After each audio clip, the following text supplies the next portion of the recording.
Welcome to 360 Tamil. இன்னைக்கு இந்த வீடியோல நம்ம எந்த படத்தோட எக்ஸ்பிளனேஷன் பத்தி பார்க்க போறோம்னா, குஜராத்தி மொழியில 2023ல வெளியான அன்வுமன் அப்படின்ற படத்தை பத்தி தான் பார்க்க போறோம். இது ஒரு பக்காவான எமோஷனல் டிராமா படம்னு சொல்லலாம். சூப்பரா கொண்டு போயிருப்பாங்க. உங்க எல்லாருக்குமே பிடிக்கும்னு நம்புறேன். இந்த படத்தோட பிளாட்டை பத்தி சொல்றேன். ஆக்சுவலா ஒரு ஊர்ல பொண்ணுங்க கிடைக்கிறதே கஷ்டம். வெளியூர்ல இருந்து தான் பொண்ணுங்களை கூட்டு வருவாங்க. அந்த மாதிரி பொண்ணை கூட்டு வரலாம்னு நினைக்கிறவங்க தெரியாதனமா திருநங்கையை கூட்டு வந்துடுறாங்க. அதுக்கப்புறம் என்ன மாதிரியான பிரச்சனைலாம் நடக்குதுன்னு சொல்றது தான் இந்த படத்தோட கதையா இருக்கும். எக்ஸ்பிளனேஷனுக்குள்ள போறதுக்கு முன்னாடி வீடியோக்கு ஒரு லைக்க போடுங்க. அது மூலியமா இந்த வீடியோ இன்னும் நிறைய பேர்கிட்ட கொண்டு போய் சேர்க்கப்படும். மேற்கொண்டு டைம் வேஸ்ட் பண்ணாம நம்ம நேரடியா எக்ஸ்பிளனேஷனுக்குள்ள போயிடலாம். படத்தோட ஸ்டார்டிங் சீனே ஒரு வீட்டுக்குள்ள ஒரு பொண்ணு அழுதுகிட்டே உட்காந்துட்டு இருக்கிறத நமக்கு காட்டுறாங்க. அந்த இடத்துக்கு ஒரு நபர் வராரு. அவர் இருக்காரு பாத்தீங்களா, இவங்களுக்கு ட்ரெஸ் எல்லாம் தந்து போட்டு ரெடி ஆகு அப்படின்ற மாதிரி சொல்லிட்டாரு. ஆனா இந்த பொண்ணு மாட்டேன்ற மாதிரி அழுதுகிட்டே உட்காந்துட்டு இருக்காங்க. இந்த நபர் கோவப்பட ஆரம்பிக்கிறாரு. நீ மட்டும் பண்ணலன்னு வச்சுக்கோயேன், உன் தம்பியோட கதையை முடிச்சிருவேன் அப்படின்ற மாதிரி சொல்லிட்டாரு. இன்னும் கொஞ்ச நேரத்துல ஆளுங்க வந்துருவாங்க, அதுக்குள்ள ரெடியாவு. அந்த ஆளுங்க கிட்ட ஏதாவது சொல்லணும்னு நினைச்ச உன் தம்பியை சாப்பிடுச்சிருவேன், உன் கதையை முடிச்சிருவேன்ற மாதிரிலாம் மிரட்டுறாரு. இந்த பொண்ணுக்குமே பயம் வருது. சரி ட்ரெஸ்ஸை போடலான்ற மாதிரி எந்திரிச்சு ட்ரெஸ் எல்லாம் போட ஆரம்பிக்கிறாங்க. அப்படி ட்ரெஸ்ஸை போட்டுட்டு இருக்கும் போது இவனுமே பக்கத்துல உட்காந்து இந்த விஷயத்தெல்லாம் கவனிச்சிட்டு இருக்கான். நீ திருநங்கன்னு சொன்னா யாருமே நம்ப மாட்டாங்க. ஒரு பொண்ணுக்கு எப்படி நெளிவு வளைவுலாம் இருக்குமோ அதே மாதிரி தான் உனக்கும் இருக்குன்ற மாதிரிலாம் சொல்லிட்டாரு. அவங்கள நியூடா பாத்துக்கிட்டே தான் இந்த மாதிரிலாம் சொல்லிட்டு இருக்காரு. ஒரு ஸ்டேஜ்ல இவங்க இருக்காங்கல்ல, கல்யாண ட்ரெஸ் போட்டு ரெடி ஆயிடுறாங்க. குஜராத்ல ஒரு பகுதியில பொண்ணுங்க கிடைக்கிறதே கஷ்டமா இருக்கும். அந்த பகுதியை சேர்ந்தவங்க மத்த ஊருக்கு வந்து தான் கல்யாணம் எல்லாம் பண்ணிட்டு போவாங்க. அந்த மாதிரி தான் பைரோன்னு ஒருத்தரும் அவரோட மாமாவும் வந்திருக்காங்க. மாமா தான் பைரோவை வளர்த்துட்டு இருக்காரு போல. இங்க ஒரு பொண்ணை பாக்குறதுக்காக தான் வந்திருக்காங்க. இந்த நபர் இருக்காரு பாத்தீங்களா, இதுதான் பொண்ணுன்ற மாதிரி அந்த பொண்ணை காட்டுறாரு. அவங்க முகத்தை மறைச்ச மாதிரி தான் வந்து நிக்கிறாங்க. பைரவும் முகத்தை பார்க்கணுன்ற மாதிரிலாம் ஆசைப்படுறாரு. இதை புரிஞ்சுக்கிட்ட ஏஜென்ட் இருக்காருல்ல, முகத்தை காட்டுன்ற மாதிரி சொல்லிட்டாரு. இவங்களும் முகத்தை ஓபன் பண்ணி காட்டுறாங்க. பைரோக்கு ரொம்பவே பிடிச்சிருது. வேலை என்னன்ற மாதிரிலாம் பேச ஆரம்பிக்கிறாரு. இந்த ஏஜென்ட் பெரிய அமௌண்ட் சொல்றாரு. அங்கிளும் அவ்வளவு அமௌண்டா அப்படின்ற மாதிரிலாம் யோசிக்கிறாரு. இந்த ஏஜென்ட் இருக்காருல்ல, இந்த பொண்ணோட வளைவு நெளிவெல்லாம் பாருங்க, ரொம்பவே சூப்பரா இருப்பா, வீட்டு வேலையெல்லாம் நல்லபடியா பாப்பான்ற மாதிரிலாம் சொல்லிட்டு இருக்காரு. இந்த பொண்ணோட ஆதார் கார்டெல்லாம் நாங்க பார்க்கணுன்ற மாதிரி சொல்றாங்க. இந்த ஏஜென்ட் சிரிக்க ஆரம்பிச்சிடுறாரு. என்ன விளையாடிட்டு இருக்கீங்களா, அதெல்லாம் காட்டுறதுல எனக்கு பிரச்சனை இல்ல, ஆனா அதெல்லாம் காட்டணும்னா இன்னும் டபுள் மடங்கு வெளியாயிடும், யோசிச்சு முடிவெடுங்கன்ற மாதிரி சொல்லிட்டாரு. அப்ப கூட ஐடி கார்டை பார்க்கணும்ன்ற மாதிரி பைரோ சொல்றாரு. ஆனா மாமா இருக்காரு பாத்தீங்களா, அதெல்லாம் ஒண்ணும் தேவையில்ல, இந்த அமௌண்ட்லயே முடிச்சுக்கலாம், கொஞ்சம் குறைங்கன்ற மாதிரி பேரெல்லாம் பேசிட்டு இருக்காரு. சரி இதுக்கு மேல கம்மி பண்ண முடியாது, இதுவே ரொம்ப கம்மி தான் அப்படின்ற மாதிரிலாம் இந்த ஏஜென்ட் சொல்றாரு. சரி முடிச்சிடலாம் அப்படின்ற மாதிரி இந்த அங்கிளும் யோசிக்கிறாரு. பேசி இந்த இடத்துல முடிச்சிடுறாரு. இதே இடத்துல கல்யாணம் பண்ணி கூட்டு போற மாதிரி தான் பிளான் இருக்கும் போல. இப்ப இவங்க ரெண்டு பேருக்கு கல்யாணம் பண்ற மாதிரி ஏற்பாடுலாம் பண்றாங்க. இவங்க ரெண்டு பேருக்குமே இந்த இடத்துல கல்யாணம் எல்லாம் நடக்குது. இந்த பொண்ணு திருநங்கல்ல, அதை பத்தி இந்த ரெண்டு பேர்கிட்ட சொல்ல முடியல. ரியாக்ஷன்ல சொல்றதுக்கு ட்ரை பண்றாங்க, ஆனா இவங்க புரிஞ்சுக்கவே மாட்டாங்க. இப்ப கல்யாணம் எல்லாம் முடிஞ்சிருச்சுல, இவங்க ஊருக்கு கூட்டு வந்துட்டு இருக்காங்க. பஸ் மூலியமா ஒரு குறிப்பிட்ட தூரம் வந்துடுறாங்க. அங்க இருந்து வண்டி மூலியமா தான் போயிட்டு இருக்காங்க. வண்டியில வந்துட்டு இருக்கும் போதே ஊர்க்காரங்க ஒவ்வொருத்தரா பார்க்க ஆரம்பிச்சிடுறாங்க. ஓஹோ, பைரோக்கு கல்யாணம் பண்ணி கூட்டு வரீங்களா அப்படின்ற மாதிரிலாம் இவர்கிட்ட கேக்குறாங்க. ஆமா, இந்த ரேட்ல ஒரு பொண்ணை பார்த்திருக்கேன் அப்படின்ற மாதிரிலாம் இவர் சொல்றாரு. ரொம்ப வருஷத்துக்கு முன்னாடி இந்த ஊரை சேர்ந்தவங்க எல்லாம் பெண்கள் பிறந்தாலே சாவடிச்சிருவாங்க. அதனால தான் இந்த ஊர்ல பெண்கள் ரொம்ப கம்மியா இருக்காங்க. இவங்க வெளிய இருந்து கொண்டு வர வேண்டியதா இருக்கு. ஒவ்வொருத்தருமே நிறைய செலவு பண்ணி எல்லாம் கூட்டு வந்திருப்பாங்க. இவர் கொஞ்சம் கம்மி ரேட்லயே முடிச்சிருக்காரு போல. அதெல்லாம் எல்லார்கிட்டயும் பெருமையா இவர் சொல்லிட்டு இருக்காரு. இன்னைக்கு ஃபர்ஸ்ட் நைட்ல அந்த பொண்ணை ரெடி பண்ணி ரூம்குள்ள அனுப்பிடுறாங்க. இங்க இருக்க மாப்பிள்ளைய ஃப்ரெண்ட்ஸ் எல்லாம் கிண்டல் பண்ணிட்டு இருக்காங்க. இன்னைக்கு ஃபர்ஸ்ட் நைட் சந்தோஷமா இருன்ற மாதிரிலாம் சொல்லிட்டு இருக்காங்க. இவருமே கொஞ்ச நேரம் இவங்க கூட சேர்ந்து ட்ரிங்க் பண்றாரு. அதுக்கப்புறம் உள்ள போலான்ற மாதிரி உள்ள வந்துடுறாரு. அந்த பொண்ணு கொஞ்சம் கூச்சப்பட்டுக்கிட்டே தான் உட்காந்துட்டு இருக்காங்க. இவரும் பக்கத்துல வந்து உட்கார்றாரு. கட்டி பிடிச்சு கொஞ்சம் கொஞ்சமா கிஸ் பண்ண ஆரம்பிக்கிறாரு. அவங்க ரொம்ப நெளியுறாங்க. உங்ககிட்ட ஒரு முக்கியமான விஷயத்தை பத்தி சொல்லணும் அப்படின்ற மாதிரி சொல்லிட்டாங்க. எதுனாலும் அப்புறமா சொல்லு, இப்ப வேணான்ற மாதிரி இவருமே கிஸ் பண்ணிட்டு இருக்காரு. இப்ப இவங்க கூட ரொமான்ஸ் எல்லாம் பண்றாரு. அப்படி பண்ணிட்டு இருக்கவரு திடீர்னு எதையோ பார்த்து ஷாக் ஆயிடுறாரு. அதாவது அவங்க டிரான்ஸ்ஜெண்டர் அப்படின்றத இவர் தெரிஞ்சுக்கிறாரு போல. இப்ப வேகமா வந்து அப்பா கிட்ட இந்த விஷயத்த சொல்றாரு. அப்பாவும் இதை கேட்டு பயங்கரமா கோவப்படுறாரு. அப்ப நம்மள நல்லா ஏமாத்திட்டானா அப்படின்ற மாதிரி சொல்றாரு. ஆமாப்பா ஏமாத்திட்டான், இப்ப என்ன பண்றது அப்படின்ற மாதிரி கேட்கிறாரு. என்ன பண்றது, இவளை அனுப்பி விடணும், அவனை எப்படியாவது கண்டுபிடிச்சு நம்ம கொடுத்த காசை வாங்கணும் அப்படின்ற மாதிரிலாம் சொல்றாரு. இப்ப அப்பாக்கு இந்த பொண்ணு மேலதான் பயங்கரமா கோவம் வருது. நேரா வீட்டுக்குள்ள வந்துடுறாரு. இந்த பொண்ணை போட்டு அடிச்சிட்டு இருக்காரு. அடிக்காதீங்கப்பா, நிறுத்துங்க நிறுத்துங்கன்ற மாதிரி பைரோ தான் தடுத்துட்டு இருக்காரு. நீ எதுக்காக வாயை திறந்து அதெல்லாம் சொல்லல, சொல்லியிருந்தா ஒன்னு எதுக்காக நாங்க கூட்டு வந்திருக்க போறோம் அப்படின்ற மாதிரிலாம் அப்பா அடிக்கிறாரு. அதுக்கு இவங்க இருக்காங்கல்ல, அவன் சொல்லக்கூடாதுன்னு என்ன மிரட்டினா, அதனால தான் சொல்ல முடியாம போயிருச்சு, ரியாக்ஷன்லயே உங்களுக்கு புரிய வைக்கிறதுக்கு ட்ரை பண்ண, நீங்க தான் புரிஞ்சுக்கல அப்படின்ற மாதிரிலாம் சொல்லிட்டாங்க. இதுக்கப்புறம் இந்த வீட்டுல நீ இருக்க வேணாம், சீக்கிரமா இங்க இருந்து கிளம்பு, அவனை பார்த்து காசை எப்படி வாங்கணும்னு எங்களுக்கு தெரியும்ன்ற மாதிரிலாம் இவங்க சொல்றாங்க. திருநங்கைகளை திட்டும் போது ஒரு வார்த்தையை யூஸ் பண்ணுவாங்கல்ல, அந்த வார்த்தையை யூஸ் பண்ணி தான் பயங்கரமா இந்த அங்கிள் திட்டிட்டு இருக்காரு. பக்கத்துல இருக்க பைரோ தான் வேணா வேணான்ற மாதிரிலாம் கண்ட்ரோல் பண்ணிட்டாரு. ரெண்டு பேருமே போலீஸை பார்த்து இந்த விஷயத்த சொல்லான்ற மாதிரி போயிட்டு இருக்காங்க. அந்த இடத்துல ஒருத்தன் பாத்ரூம் போயிட்டு இருக்கான். இவங்கள பார்த்தோன்னா பேசணும் அப்படின்ற மாதிரி வேகமா பக்கத்துல வந்துடுறான். ஒரு அழகான பொண்ணை கல்யாணம் பண்ணி வீட்டுக்கு கூட்டு வந்திருக்கியாமே, என்னால கல்யாணத்துக்கு கூட வர முடியல, சரி என்ன வேலை கொடுத்து வாங்குனீங்கன்ற மாதிரிலாம் இவன் கேள்வி மேல கேள்வி கேட்கிறான். ஏற்கனவே இவங்க ரெண்டு பேர் கடுப்புல இருக்காங்கல்ல, அந்த கோவத்தெல்லாம் இவங்க கிட்ட காட்டுறாங்க. வெறுப்பேத்தாதரா கிளம்பு அப்படின்ற மாதிரிலாம் சொல்லிட்டாங்க. நான் அப்படி என்ன கேட்டுட்டேன்னு கோவப்படுறாங்க அப்படின்ற மாதிரி அவனுமே புலம்பிக்கிட்டே இங்க இருந்து கிளம்பிடுறான். இப்பதான் மாமாக்கு ஒரு விஷயத்தை நினைச்சு லைட்டா பயம் வருது. ஆக்சுவலா இவங்க வாங்கினதே இல்லீகல் தான். அப்படி இருக்கும்போது போலீஸ் கிட்ட என்னன்னு சொல்லி கம்ப்ளைண்ட் பண்ண முடியும்? அந்த ஏஜென்ட்டை நம்மளா தேடி கண்டுபிடிச்சாதான் உண்டு, அப்பதான் காசு கிடைக்கும். அப்படி இல்லாம போலீஸ் ஸ்டேஷனுக்கு எல்லாம் போனா நமக்கு தான் பிரச்சனை, போலீஸ் ஸ்டேஷனுக்கு போக வேணாம், வீட்டுக்கு வண்டியை விடுன்னு சொல்லிட்டாரு. இப்ப ரெண்டு பேருமே வீட்டுக்கு வந்துடுறாங்க. அந்த பொண்ணு போயிருப்பாங்கன்ற மாதிரி தான் இவங்க நினைச்சிருப்பாங்க. இன்னும் போகாம உட்காந்துட்டு இருக்கிறத பார்த்து ஷாக் ஆயிடுறாங்க. அவங்க சமையல் வேலையெல்லாம் வேற பார்த்துட்டு இருக்காங்க. இப்ப சப்பாத்தி தான் ரெடி பண்ணிருக்காங்க. கலப்பா இருப்பீங்க, இதை சாப்பிடுங்கன்ற மாதிரி சப்பாத்தியை தராங்க. இந்த மாமாக்கு பயங்கரமா பசி எடுக்குது.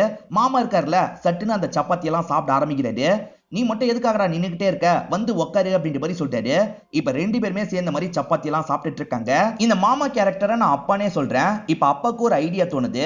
நிறைய காசு கொடுத்து இவளை வாங்கிட்டோம், இவளை எதுக்காக திரும்பி அனுப்பணும், இவ வீட்டு வேலையெல்லாம் பார்க்கறதுக்காக இங்கேயே இருக்கட்டும், வெளியே பார்க்க இவ டிரான்ஸ்ஜெண்டர்ன்றது யாருக்குமே தெரியாது, ஊர் மக்களுக்கு டிரான்ஸ்ஜெண்டர்னு தெரிஞ்சாதான் பிரச்சனை, பொண்ணாவே இவ இருந்துட்டு போகட்டும், வீட்டு வேலைக்கு யூஸ் பண்ணி போன்ற மாதிரி சொல்லிட்டாரு. என்ன சொல்றேன்னு பையனை பார்த்து கேட்கிறாரு. பையன் இவரை எதிர்த்து எதுவுமே பண்ண மாட்டான் போல, சரி அப்படின்ற மாதிரிலாம் ஏத்துக்கிறான். இப்ப பைரவம் வீட்டுக்குள்ள வராரு. கட்டில்ல வலை மாதிரி பின்னிருப்பாங்க பாத்தீங்களா, அது லூஸ் ஆயிருக்கும். அதை சரி பண்ற வேலையெல்லாம் இவங்க பார்த்துட்டு இருக்காங்க. பைரவ் ஒரு ஸ்வீட்டை தான் தேடிட்டு இருக்காரு. அந்த ஸ்வீட்டை நான் தான் இடம் மாத்தி வச்சிருக்கேன், ஏன்னா அந்த இடத்துல நிறைய எறும்பு வந்துருச்சு அப்படின்ற மாதிரி இவங்க சொல்றாங்க. இவருமே அந்த இடத்துக்கு வந்து அந்த ஸ்வீட்டை எடுத்துறாரு. இப்ப இவங்க பக்கத்துல உட்காந்து பேச ஆரம்பிக்கிறாரு. நைட்டு கூட இவரோட அப்பா தான் கோவப்பட்டு அடிச்சிருப்பாரு. இவர் கோவம்லாம் பட்டிருக்க மாட்டாரு. இப்ப சகஜமா இவங்க கிட்ட பேசிட்டு இருக்காரு.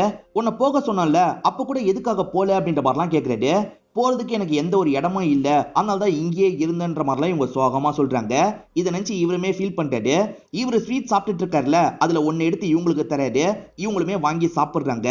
இவர் சகஜமா பேசுறத நினைச்சு உள்ளுக்குள்ள இவங்களுமே சந்தோஷப்படுறாங்க. இப்ப இந்த பொண்ணுமே தண்ணி எடுக்கிறதுக்காக போறாங்க. அந்த இடத்துல வேற ஒரு லேடி இருக்காங்க.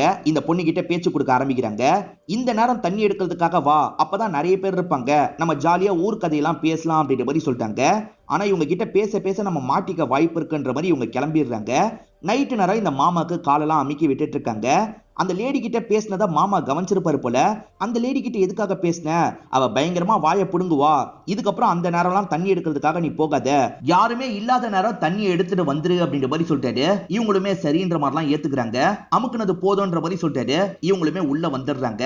ஹஸ்பண்ட் படுத்துட்டு இருக்காருல, உங்களுக்கு கால் அமுக்கி விடவான்ற மாதிரி இவங்க கேக்குறாங்க. எனக்கு என்னோட அப்பா அளவுக்கு வயசாகட்டும், அப்ப வேணா அமுக்கி விடு அப்படின்ற மாதிரி சொல்லிட்டாரு. அப்போ உங்களுக்கு வயசாகிற அளவுக்கு நான் உங்க கூடயே தான் இருப்பேனா அப்படின்ற மாதிரி இவங்க கேள்வி கேட்கிறாங்க. சட்டுன்னு இவருக்கு என்ன சொல்றதுன்னு தெரியல. அது எனக்கு தெரியலன்ற மாதிரி இவர் சொல்லிட்டாரு. இவர் தெரியலன்னு சொல்லிட்டாருல, இதை நினைச்சு இவங்க ஃபீல் பண்றாங்க. அப்ப சீக்கிரமா நம்மள அனுப்பிடுவாரு போல அப்படின்ற மாதிரிலாம் யோசிக்கிறாங்க. இவங்க ஃபீல் பண்றதை பார்த்து இவருக்கு கஷ்டமா போயிருது. நீ எதுக்காக ஃபீல் பண்ணிட்டு இருக்க, நான் சாதாரணமா தான் சொன்னேன், நீ ஃபீல் பண்ணாத, இந்த அமுக்கி விடு அப்படின்ற மாதிரி கையெல்லாம் கொடுக்குறாரு. இவங்க கையை அமுக்கிட்டு இருக்கும் போதுதான் கையெல்லாம் காப்பு காய்ச்சிருக்கிறதா பாக்குறாங்க. என்ன இவ்வளவு காப்பு காய்ச்சிருக்கு அப்படின்ற மாதிரிலாம் கேக்குறாங்க. மேற்கொண்டு ஜென்ரலா இவங்க ரெண்டு பேர் பேசிக்கிறாங்க. அப்ப ஹீரோ இருக்கார்ல, தன்னோட அம்மாவை ரொம்ப மிஸ் பண்றதா சொல்லிட்டாரு. இவங்களோட முகமா மாறிடுது. நான் கூட என்னோட அம்மாவை ரொம்ப மிஸ் பண்றேன், என்னோட அம்மா இருந்த வரைக்கும் என்ன நல்லபடியா பாத்துக்கிட்டாங்க, நானும் என்னோட தம்பியும் ஜாலியா விளையாடுவோம், என்னோட அம்மா இறந்து போனதுக்கு அப்புறம் தான் எல்லாமே மாறிடுச்சு, என்னோட மாமா தான் பாத்துக்க ஆரம்பிச்சாரு, உங்ககிட்ட என்ன வித்தாரு பாத்தீங்களா, அவர் தான் என்னோட மாமா, என்னோட தம்பியை வச்சு என்ன மிரட்டி தான் இந்த கல்யாணத்துக்கு ஏற்பாடே பண்ணாரு, எனக்கு ரொம்ப கஷ்டமா இருக்கு அப்படின்ற மாதிரிலாம் ஃபீல் பண்ணிட்டு இருக்காங்க. உன்னோட தம்பிக்கும் இந்த மாதிரி பிரச்சனை இருக்கான்ற மாதிரி இவர் கேட்கிறாரு. இல்ல இல்ல, அவன் நார்மலா தான் இருப்பான்ற மாதிரி இவங்க சொல்றாங்க. அப்போ உன்னோட தம்பிக்கு மாமாவால பிரச்சனை வராது, கவலைப்படாது அப்படின்ற மாதிரி இவர் சிரிச்சுக்கிட்டே சொல்றாரு. அவங்களுமே பதிலுக்கு சிரிக்கிறாங்க. ஆக்சுவலா இவங்க நிறைய இடத்த சுத்திலாம் பார்த்திருக்க மாட்டாங்க. அதை நினைச்சு லைட்டா ஃபீலிங்கா பேசுறாங்க. சரி நாளைக்கு ஏன் கூட வேணா வெளியே வான்ற மாதிரி இவர் சொல்லிட்டாரு. மாமா விட மாட்டாரு அப்படின்ற மாதிரி இவங்க சொல்றாங்க. அவரை எப்படி ஏமாத்தணும்னு எனக்கு தெரியும், நாளைக்கு காலையில நீ என் கூட வர, இப்ப படுன்ற மாதிரி சொல்லிட்டாரு. இப்ப மறுநாள் காலையில வியாபாரத்துக்காக இவர் கிளம்பிட்டு இருக்காரு. அப்படி கிளம்பும் போது வேணும்ட்டே தடுக்கி விழுற மாதிரிலாம் டிராமா பண்றாரு. மாமாவும் பக்கத்துல வந்து என்னாச்சு ஏதாச்சுன்ற மாதிரி பாத்துட்டு இருக்காரு. முதுவெல்லாம் பயங்கரமா வலிக்குது, தனியா அவ்வளவு தூரம் போய் வியாபாரம் பண்ண முடியுமான்னு எனக்கு தெரியல, நீங்க வேணா கூட வரீங்களா அப்படின்ற மாதிரி அப்பாவை பார்த்து கேட்கிறாரு. இந்த வயசான காலத்துல என்ன கூப்பிட்டா எப்படிரா நான் எப்படிரா வர முடியும்ன்ற மாதிரி இவர் யோசிக்கிறாரு. அப்பதான் வீட்டுல இருக்க மருமகளோட ஞாபகம் வருது. பேசாம இவ்வளவு கூட கூட்டு போ அப்படின்ற மாதிரிலாம் சொல்றாரு. மத்தவங்க பார்த்தா பிரச்சனை இல்லையா அப்படின்ற மாதிரிலாம் ஹீரோ கேட்கிறாரு. ஒரு நாள் தானே பாத்துக்கலாம், நீ கூட கூட்டு போ அப்படின்ற மாதிரி இந்த அப்பா சொல்றாரு. இப்ப இவங்க ரெண்டு பேருமே சேர்ந்து கிளம்புற மாதிரி பிளான போட்டுறாங்க. வாரத்துக்கு ஒரு தடவை சந்தைக்கு வந்து பெட்ஷீட் விக்கிறது தான் இவரோட வேலை போல. இப்ப இவங்க ரெண்டு பேருமே சேர்ந்த மாதிரி தான் பெட்ஷீட் எல்லாம் வித்துட்டு இருக்காங்க. இந்த இடத்துக்கு ஃபாரின் ஆளுங்கெல்லாம் வராங்க. அந்த மாதிரி ஒரு லேடி வராங்க. என்ன விலை வருது அப்படின்ற மாதிரிலாம் கேட்டுட்டு இருக்காங்க. இவருக்கு சுத்தமா இங்கிலீஷ் தெரியாது, ஆனா இவங்களுக்கு ஓரளவுக்கு இங்கிலீஷ் தெரியுது. இவங்களுமே இதுதான் விலைன்ற மாதிரிலாம் சொல்றாங்க. அந்த லேடியும் ஓகேன்ற மாதிரி வாங்கிட்டு போயிடுறாங்க. வழக்கமா நடக்கிற வியாபாரத்தை விட இன்னைக்கு வியாபாரம் கொஞ்சம் நிறையவே நடக்குது. அது மூலியமா இவங்களுக்கு நிறைய பொருள்லாம் இவர் வாங்கி தந்துட்டு இருக்காரு. இவருக்கு லைட்டா இவங்களை பிடிக்க ஆரம்பிச்சிருச்சு அப்படின்ற மாதிரி நமக்கு காட்டுறாங்க. இவர் இந்த மாதிரி பொருள்லாம் வாங்கி தரதை பார்க்கும்போது இவங்களுக்கு சந்தோஷமா இருக்கு. இப்ப வியாபாரத்தெல்லாம் முடிச்சுட்டு இவங்க சேர்ந்து வந்துட்டு இருக்காங்க. இவங்களை பெண்ணா தானே ஃபீல் பண்றாங்க. இவர் சிரிச்சு பேசிட்டு இருக்கும் போது இவரோட தோல்ல சாஞ்ச மாதிரி படுத்துட்டு இருக்காங்க. இவருமே இந்த விஷயத்தை என்ஜாய் பண்றாரு. ரெண்டு பேருமே ஜாலியா கொஞ்ச நேரம் டைம் ஸ்பெண்ட் பண்றாங்க. இங்கதான் இவங்களால டைம் ஸ்பெண்ட் பண்ண முடியும். வீட்டுல ஒன்னா இருந்தா மாமா கோவப்பட வாய்ப்பு இருக்கு. அதனால இங்க சந்தோஷமா இவங்க பேசுறாங்க. லேட் நைட் தான் வீட்டுக்கு வராங்க. இன்னைக்கு நல்லபடியா வியாபாரம் நடந்தது, வழக்கமா கிடைக்கிற காசை விட கூட கிடைச்சது அப்படின்ற மாதிரி மாமா கிட்ட காசெல்லாம் தராரு. பரவாயில்ல, நல்லா காசு கிடைச்சிருக்கு அப்படின்ற மாதிரி இவர் சொல்றாரு. இந்த 50 ரூபா செலவுக்கு வச்சுக்கோன்ற மாதிரி இவர் கிட்ட தராரு. அப்படி தந்தவர் இந்த பொண்ணு கிட்ட மட்டும் கோவமா பேசுறாரு. பாத்திரம் எல்லாமே அப்படியே போட்ட மாதிரி தான் இருக்கு, சீக்கிரமா போய் வேலையை பாரு அப்படின்ற மாதிரி அதட்டுறாரு. இவங்களுமே சரின்ற மாதிரிலாம் ஏத்துக்கிறாங்க. இப்ப வேலை எல்லாத்தையும் முடிச்சிடுறாங்க. இப்ப நைட்டு நேரம் தான் ஹஸ்பண்டுக்கு பக்கத்துல வந்து உட்கார்றாங்க. வெளியே கஷ்டப்பட்டுட்டு வந்து வீட்லயும் கஷ்டப்பட்டு இருக்காங்கல்ல, கஷ்டமா இல்லையான்ற மாதிரி இவர் கேட்கிறாரு. இதெல்லாம் எனக்கு கஷ்டமாவே தெரியலன்ற மாதிரி இவங்க சொல்றாங்க. இப்ப லைட்டா எமோஷனல் ஆகுறாங்க. என்னாச்சு, எதுக்காக அழுவுறன்ற மாதிரி இவர் கேட்கிறாரு. இன்னைக்கு தான் நான் ரொம்ப சந்தோஷமா இருந்தேன், நிறைய இடத்த சுத்தி பார்த்த மாதிரி இருந்தது அப்படின்ற மாதிரிலாம் சொல்றாங்க. கவலைப்படாத, இதுக்கப்புறம் அடிக்கடி உன்னை வெளியே கூட்டு போறேன் அப்படின்ற மாதிரிலாம் சொல்றாரு. இவங்களுமே சந்தோஷப்படுறாங்க. இப்ப ரெண்டு பேருக்குள்ளேயும் நெருக்கம் மாதிரி ஏற்படுது. இவருமே ரொமான்ஸ்லாம் பண்ண ஆரம்பிக்கிறது. இவங்க ரெண்டு பேருமே இந்த இடத்துல க்ளோஸா இருக்க மாதிரி நமக்கு காட்டுறாங்க. இந்த மாமனாரை பொறுத்த வரைக்கும் வெட்டியா வீட்லயே தான் இருப்பாரு போல. இப்ப இவங்க லஸ்ஸிலாம் ரெடி பண்ணி இவர்கிட்ட தராங்க. ஒரு சொம்பு நிறைய தந்திருப்பாங்க. இவரால பாதி தான் குடிக்க முடியுது. எனக்கு வயிறு நிரம்பிருச்சு அப்படின்ற மாதிரி சொல்றாரு. நான் வேணா இதை உங்க பையன் கிட்ட போய் தந்துட்டு வரவா அப்படின்ற மாதிரி இவங்க கேக்குறாங்க. ஹஸ்பண்ட்ன்ற வார்த்தையெல்லாம் இவங்க சொல்ல முடியாது. சொன்னா இவர் பயங்கரமா டென்ஷன் ஆயிடுவாரு. அதனால தான் பையன்ற மாதிரிலாம் இவங்க மென்ஷன் பண்றாங்க. அவன் வயல்ல தான் இருப்பான், போய் கொடுத்துட்டு வா அப்படின்ற மாதிரி இவர் சொல்றாரு. இவங்களுமே பயங்கரமா இந்த இடத்துல சந்தோஷம்லாம் படுறாங்க. இப்ப வயல்ல அவருக்கு தெரியாம ஒளிஞ்ச மாதிரி வந்துட்டு இருக்காங்க. இவங்க ஒளிஞ்சு வரத வேற ஒருத்தர் கவனிக்கிறாரு.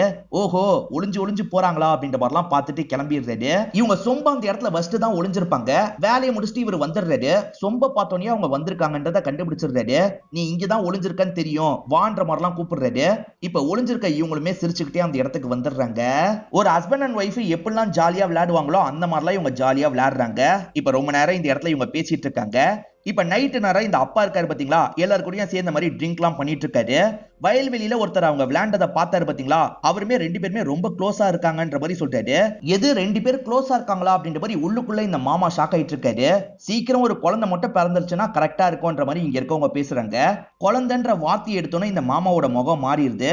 ரொம்ப வருஷம் ஆயும் குழந்தை இல்லைன்னா ஏதாவது பேசுவாங்க, அதுக்குள்ள நம்ம ஏதாவது பண்ணணும் அப்படின்ற மாதிரிலாம் யோசிக்கிறாரு. இவளை ரொம்ப நாள் இந்த வீட்டுல வச்சிருக்க முடியாது போல அப்படின்ற மாதிரி அப்பா சொல்றாரு. ஏன் எதுக்குன்ற மாதிரிலாம் பையன் கேட்கிறாரு. பின்ன இவ பொண்ணா இருந்தா தானே குழந்தை பிறக்கும், இவளுக்கு எப்படி குழந்தை பிறக்கும், குழந்தை பிறக்காம இருந்தா உன்னை பத்தி தான் தப்பா பேசுவாங்க, அதுக்குள்ள ஏதாவது காரணம் சொல்லி இவளை வீட்டை விட்டு அனுப்பி விட்டுறணும், இவ ஓடி போயிட்டான்ற மாதிரிலாம் சொல்லிக்கலாம் அப்படின்ற மாதிரிலாம் சொல்றாரு. திடீர்னு போக சொன்னா இவ எங்க போவா, நம்ம கூடயே வச்சுக்கலான்ற மாதிரிலாம் சொல்றாரு. இதை கேட்கிற அப்பா டென்ஷன் ஆயிடுறாரு. பையனை போட்டு திட்டுறாரு. பையன் பதிலுக்கு கோவப்பட்டு பேச ஆரம்பிக்கிறான். எப்பவுமே எதிர்த்துலாம் பேசியிருக்க மாட்டான். இவ வந்ததுக்கு அப்புறம் தான் நீ எதிர்த்துலாம் பேச ஆரம்பிச்சிட்டு அப்படின்ற மாதிரி திட்டுறாரு. பையன் பதிலுக்கு சண்டை போட்ட மாதிரி கோவமா வீட்டை விட்டு கிளம்பி போறான். இவர் கூப்பிட்டுட்டே இருக்காரு. பையன் கண்டுக்காம கிளம்பிடுறான். இவங்களுமே இதை நினைச்சு பயங்கரமா ஃபீல்லாம் பண்ணிட்டு இருக்காங்க. ஈரினும் செவத்துல சாஞ்ச மாதிரி உட்காந்துட்டு இருக்காங்க. அப்பதான் ஹஸ்பண்ட் கதவை திறந்து வீட்டுக்குள்ள வராரு. இவங்களுமே பக்கத்துல போற மாதிரி எந்திரிக்கிறாங்க. எந்திரிக்காத, அப்படியே உட்காருன்ற மாதிரி இவர் சொல்றாரு. இப்ப கட்டில போய் படுத்து தூங்க ஆரம்பிக்கிறாரு. ஆனா இவங்க அதே பொசிஷன்ல தான் உட்காந்துட்டு இருக்காங்க. ஃபீல் பண்ணி அழுதுட்டு இருக்காங்க. இவர் தூங்கிட்டு இருக்கும் போது திடீர்னு முழிப்பு வருது. இன்னும் அவங்க அதே பொசிஷன்ல உட்காந்துட்டு இருக்கிறத பார்த்து ஷாக் ஆயிடுறாரு. என்னாச்சு, எதுக்காக ஃபீல் பண்ற அப்படின்ற மாதிரிலாம் கேக்குறாரு. என்னால் தானே உங்களுக்குள்ள தேவையில்லாத பிரச்சனை, அதை நினைச்சுதான் கஷ்டமா இருக்குன்ற மாதிரிலாம் இவங்க சொல்றாங்க. அதெல்லாம் ஒன்றும் கிடையாது, என் மாமா மேல ஸ்டார்டிங்ல இருந்தே எனக்கு நிறைய கோவம் இருக்குன்ற மாதிரிலாம் சொல்றாரு. ஆக்சுவலா இவரோட அம்மாவை பொறுத்த வரைக்கும் ஒரு பையன் ஒரு பொண்ணு இருப்பாங்க. பொண்ணுக்கு பால் தராத, பையனுக்கு மட்டும் பால் தா அப்படின்ற மாதிரிலாம் அந்த மாமா சொல்லியிருப்பாரு. அதனால பொண்ணு உடம்பு முடியாமையே இறந்து போயிருப்பாங்க. அதாவது கை குழந்தையா இருக்கும் போதே இறந்து போயிருப்பாங்க. அந்த அளவுக்கு ஆணாதிக்கம் பிடிச்சவர் தான் அவரு அப்படின்ற மாதிரிலாம் இவர் சொல்றாரு. நம்ம 2 பேர் க்ளோஸா இருக்கிறது தெரிஞ்சா அவர் கண்டிப்பா ஏத்துக்க மாட்டாரு. நம்ம வேற ஏதாவது ஒரு முடிவு எடுத்தாகணும். நம்ம 2 பேருமே வேற ஊருக்கு கிளம்பி போயிடலாம், அங்க ஏதாவது வேலை பார்த்து பொழைச்சுக்கலாம் அப்படின்ற மாதிரி சொல்றாரு. இதை கேட்கிற இவங்களுக்குமே சந்தோஷமா இருக்கு. இந்த மாதிரிலாம் இவங்க பேசிட்டு இருக்கும் போது அப்படியே லைட்டா ரொமான்ஸ் எல்லாம் பண்ண ஆரம்பிக்கிறாங்க. 2 பேருமே க்ளோஸா இருக்க மாதிரி நமக்கு காட்டுறாங்க. இந்த அப்பா தூங்கிட்டு இருக்கும் போது ஏதோ சவுண்ட் கேக்குது, முழிச்சிடுறாரு. என்ன உள்ள இருந்து சவுண்ட் கேக்குது அப்படின்ற மாதிரி இவருமே ஸ்கிரீனை விலக்கி உள்ள பாக்குறாரு.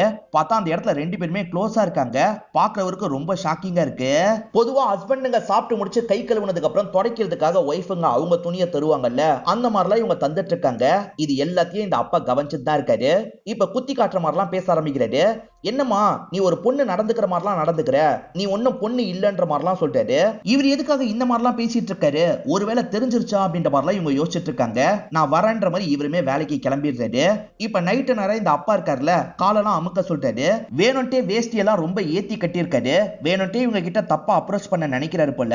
இவங்க அமுக்கிட்டு இருக்கும் போது கையை பிடிக்கிறாரு. உன் கையை ரொம்ப சாஃப்டா இருக்கு, ஒரு பொண்ணோட கை மாதிரியே இருக்குன்ற மாதிரி தப்பாலாம் அப்ரோச் பண்றாரு. இவங்க கொஞ்சம் அன்னீசியா ஃபீல் பண்றாங்க. இப்ப சட்டுன்னு விலகி போறாங்க.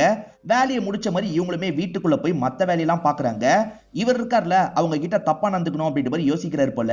அவங்க மத்த வேலையெல்லாம் பார்த்துட்டு இருக்கும் போது சட்டுன்னு இவர் உள்ள வந்துடுறாரு. கதவையும் சாத்திடுறாரு. என்ன பண்றீங்க போங்கன்ற மாதிரிலாம் இவங்க சொல்றாங்க. இவர் கேட்க மாட்டாரு. இவங்க கிட்ட தப்பா நடந்துக்க ட்ரை பண்றாரு. என்னமோ பொண்ணு மாதிரி ரொம்ப பிகு பண்ணிட்டு இருக்க, நீ திருநங்க தானே, கொஞ்சம் அட்ஜஸ்ட் பண்ணி நடந்துக்கோ, இங்க நடக்கிறத பத்திலாம் என்னோட பையனுக்கு தெரியவே கூடாது அப்படின்ற மாதிரிலாம் சொல்றாரு. ரொம்ப மோசமா இவங்க கிட்ட தப்பா நடந்துக்கிறாரு. இவங்க தடுக்கிறதுக்கு எவ்வளவோ ட்ரை பண்ணுவாங்க. அதை மீறி இவர் இருக்காரு பாத்தீங்களா, இவங்க கிட்ட தப்பா நடந்துக்கிறாரு. நைட்டு நேரம் வேலையெல்லாம் முடிச்சுட்டு ஹீரோவும் வீட்டுக்குள்ள நுழையிறாரு. இப்ப விளக்கெல்லாம் ஏத்தி வச்சிட்டு இருக்காரு. அதுக்கப்புறம் தான் இவங்க சோகமா உட்காந்துட்டு இருக்கிறது இவருக்கு தெரியுது. இவங்க காயப்பட்டிருக்க மாதிரியும் தெரியுது. என்னாச்சு சொல்லு சொல்லுன்ற மாதிரி இவர் கேட்கிறாரு. இவங்க எதுவுமே சொல்லாம தான் இருக்காங்க. ஆனா என்ன நடந்திருக்க வாய்ப்பு இருக்குன்றது இவருக்கே புரிஞ்சிருது. அந்த அப்பா தான் தப்பா நடந்திருக்காரு போல, அவரை விடக்கூடாது அப்படின்ற மாதிரிலாம் யோசிக்கிறாரு. உனக்கு கொஞ்சம் கூட அசிங்கமா இல்லையான்ற மாதிரி அவரோட சட்டையை பிடிச்சிடுறாரு. 2 பேருமே மாத்தி மாத்தி அசிங்கமா திட்டி சண்டைலாம் போட்டுட்டு இருக்காங்க. இந்த சண்டை நடக்கிறத ஊர் மக்கள் கவனிக்க ஆரம்பிக்கிறாங்க. இப்ப எல்லாருமே இந்த ஸ்பாட்டுக்கு வந்துடுறாங்க. இந்த அப்பா இவர் பண்ண தப்ப மறைக்கிறதுக்காக ஊர் மக்கள் முன்னாடி வேற மாதிரி பேச ஆரம்பிக்கிறாரு. இவன் பொண்ணு பார்க்கணும்னு சொன்னோன்னே இடத்தை வித்து இவனுக்கு காசை ரெடி பண்ணி தந்தேன். ஆனா இவன் ஒரு பொண்ணை கூட்டு வரல, திருநங்கையே கூட்டு வந்திருக்கான், என்னையே ஏமாத்திருக்கான் அப்படின்ற மாதிரிலாம் சொல்லிட்டு இருக்காரு. இந்த ஊரை பொறுத்த வரைக்கும் ஆண் பெண் இல்லாம திருநங்கையா இருக்கிறது ரொம்ப பெரிய பாவமா இருக்கும். அவ்வளவு பெரிய பாவத்தை பண்ணிட்டான்ற மாதிரிலாம் இவர் நடிச்சிட்டு இருக்காரு. அப்பா இந்த விஷயத்தை தான் பண்ணாரு, அதனால தான் நான் அடிச்சேன்றதை இவர் சொல்ல முடியாதுல்ல, அதனால இவர் சொல்லாம அமைதியா இருக்காரு. அதனால ஊர் மக்கள் ஆளாளுக்கு ஒவ்வொன்னு பேச ஆரம்பிக்கிறாங்க.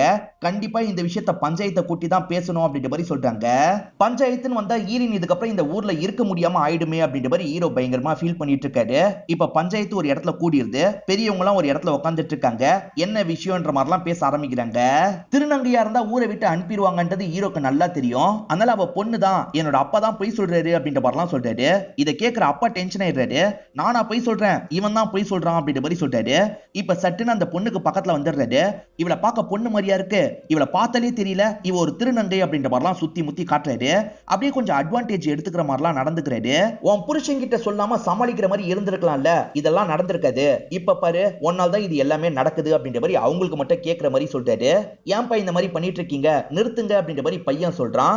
இவர் இருக்கார்ல, என்னைய எதிர்த்து பேசுற அளவுக்கு நீ வளர்ந்துட்டல, அதனால தான்டா இப்படி பண்றன்ற மாதிரி சொல்றாரு. அதுவும் இவனுக்கு மட்டும் கேட்கிற மாதிரி தான் இவர் சொல்றாரு. பஞ்சாயத்திலேயே சிலர் வந்து திருநங்கைக்கு சப்போர்ட் பண்ணி பேசுறாங்க. திருநங்கைய கல்யாணம் பண்ணி அவன் வாழ போறான், அது அவனோட பிரச்சனை, நமக்கு இதுல என்ன பிரச்சனை, அவங்க எப்படியோ இருந்துட்டு போகட்டும் அப்படின்ற மாதிரிலாம் சொல்றாரு. ஆனா மத்த சிலர் இருக்காங்கல்ல, அப்படிலாம் விட முடியாது, திருநங்கை இந்த கிராமத்திலே இருக்க கூடாது, இந்த கிராமத்தை விட்டே போனோன்ற மாதிரி சொல்றாங்க. திருநங்கைன்னு தெரிஞ்சும் இவ்வளவு நாள் வீட்டுக்குள்ள வச்சிருந்ததும் பெரிய தப்பு தான், அதனால ஹீரோவையும் ஏதாவது பண்ணணும் அப்படின்ற மாதிரிலாம் சிலர் சொல்றாங்க. ஹீரோவும் கோவப்பட்ட மாதிரி அவங்க கிட்ட பேசிட்டு இருக்காரு. இதெல்லாம் கவனிச்சிட்டு இருக்க ஹீரோயின் இருக்காங்கல்ல, இந்த பிரச்சனையை முடிக்கணும்ன்ற மாதிரி நினைக்கிறாங்க. ஆமா நான் ஒரு திருநங்கை தான் அப்படின்ற மாதிரி இவங்களே சொல்லிடுறாங்க. இவங்க மேல எந்த தப்பும் இல்ல, என் மேலதான் தப்பு, திருநங்கைன்னு எப்ப கண்டுபிடிச்சாங்களோ அப்பயே என்ன போக சொல்லி சொன்னாங்க. எனக்கு போறதுக்குன்னு எந்த ஒரு இடமும் இல்ல. அதனால நான் தான் கெஞ்சி கேட்டு இந்த இடத்துல இருந்தேன். என் மேல மட்டும் தான் தப்பு இருக்கு, இவங்க மேல தப்பு இல்ல, இவங்களை எதுவுமே பண்ணிடாதீங்க அப்படின்ற மாதிரிலாம் சொல்லிட்டு இருக்காங்க. இதை கேட்கிற ஹீரோ ஃபீல் பண்ணிட்டு இருக்காரு. இப்ப கீழே விழுந்த மாதிரி அழுதுட்டு இருக்காரு. ஊரை விட்டு போனோம் அவ்வளவுதானே, நான் போறேன்ற மாதிரிலாம் ஹீரோயின் பேசிட்டு இருக்காங்க. இப்ப இந்த அப்பா இருக்காருல, ஹீரோக்கு பக்கத்துல வந்துடுறாரு. என்கிட்ட மன்னிப்பு கேளு, வீட்டுக்குள்ள திரும்பி அலோவ் பண்றேன், இல்லைன்னா நீ வீட்டுக்குள்ள வரக்கூடாது அப்படின்ற மாதிரிலாம் சொல்லிட்டாரு. இவனுமே கொஞ்ச நேரம் யோசிக்கிறான். அதுக்கப்புறம் அவரோட காலில் விழுந்து என்ன மன்னிச்சிருங்க அப்படின்ற மாதிரிலாம் அழுதுட்டு இருக்கான். இதை கவனிக்கிற ஹீரோயின் இருக்காங்கல்ல, சோகமா இங்க இருந்து கிளம்ப ஆரம்பிக்கிறாங்க. ஏன்னா அவரை எதிர்த்து உன் கூடயே வந்துருவேன் அப்படின்ற மாதிரிலாம் சொல்லியிருப்பாரு. ஆனா இதுக்கப்புறம் வரமாட்டாருன்றது இவங்களுக்கு தெரிஞ்சிருது. இப்ப இவங்களுமே சோகமா இந்த இடத்த விட்டு நடக்க ஆரம்பிக்கிறாங்க. நடந்தே பஸ் ஸ்டாப்க்கு போலான்ற மாதிரி தான் இவங்க நடந்துட்டு இருக்காங்க. ஹீரோவை பார்த்ததுக்கு அப்புறம் தான் இவங்க சந்தோஷமா இருந்திருப்பாங்க. ஆனா ஹீரோவும் நம்மளை விட்டுட்டாரே அப்படின்ற மாதிரிலாம் ஃபீல் பண்ணிட்டு இருக்காங்க. அப்ப திடீர்னு ஹீரோ கூப்பிடுற மாதிரி சவுண்ட் கேக்குது. திரும்பி பார்த்தா ஹீரோ தான் வந்திருக்காரு.